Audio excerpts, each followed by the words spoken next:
ডাকসু নির্বাচনকে কেন্দ্র করে জমজমাট ঢাকা বিশ্ববিদ্যালয় ক্যাম্পাস।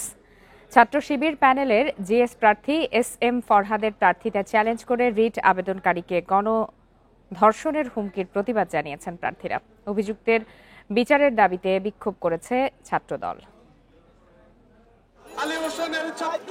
ডাকসু নির্বাচনে ছাত্র শিবির সমর্থিত প্যানেলের জিএস প্রার্থী SM ফরহাদের প্রার্থিতা চ্যালেঞ্জ করে রিট আবেদনকারী ছাত্রীকে গণধর্ষণের হুমকির প্রতিবাদে বিক্ষোভ মিছিল করেছে ছাত্রদল।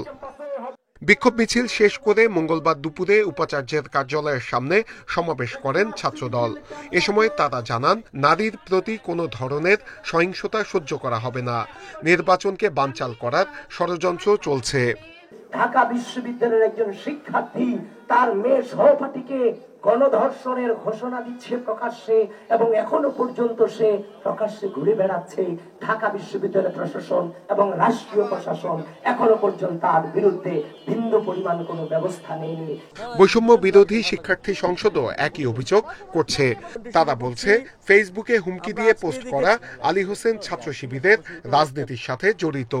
ঢাকা বিশ্ববিদ্যালয় প্রশাসনের প্রতি আহ্বান জানাতে চায়, যে ব্যক্তি নারীকে গণধর্ষণের হুমকি দিয়েছেন তার সর্বোচ্চ বিচার আপনারা নিশ্চিত করুন। একই সাথে যারা এখনো মনে করতেছেন গুপ্ত রাজনীতি করে আপনার গুপ্ত কর্মী বাহিনী দিয়ে আপনার যে গুপ্ত রাজনীতি চর্চা এখনো হাজির করবেন। যদিও ছাত্র শিবির বলছে হুমকিদাতা তাদের কর্মী নয়, শিবিরের বিরুদ্ধে অপপ্রচার চালানো হচ্ছে বলে দাবি তাদের। আমরা তার বিরুদ্ধে সাথে সাথে বিশ্ববিদ্যালয় প্রশাসনকে ফোন দিয়েছিলাম। আমরা ফোন দিয়ে বলেছি তার বিরুদ্ধে ব্যবস্থা নেওয়ার জন্য। এরপর আমরা লিখিত বিশ্ববিদ্যালয় প্রক্টরের কাছে অভিযোগ দিয়েছি এবং প্রেস কনফারেন্স করেছি। তো এরপর আমরা দেখতে পাচ্ছি আমাদের উপর, শিবিরের উপর দায় দিয়ে দেওয়ার একটা প্রবণতা, একটা সিন্ডিকেটের একটা প্রপাগান্ডা। মনে হচ্ছে যে অপরাধী তাকে দায় মুক্তি দিয়ে এটা শিবিরের উপর দায় দিয়ে দাও।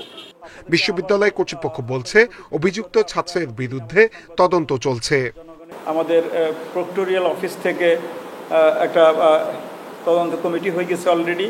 তার বিষয়ে SMTতে হয়তো সিদ্ধান্ত আপনারা জানতে পারবেন কি হবে। এদিকে দিনভর প্রার্থীদের প্রচারণায় জমজমাট ছিল ঢাকা বিশ্ববিদ্যালয় ক্যাম্পাস। এবার ব্রেইল পদ্ধতিতেও ভোট দিতে পারবেন শিক্ষার্থীরা।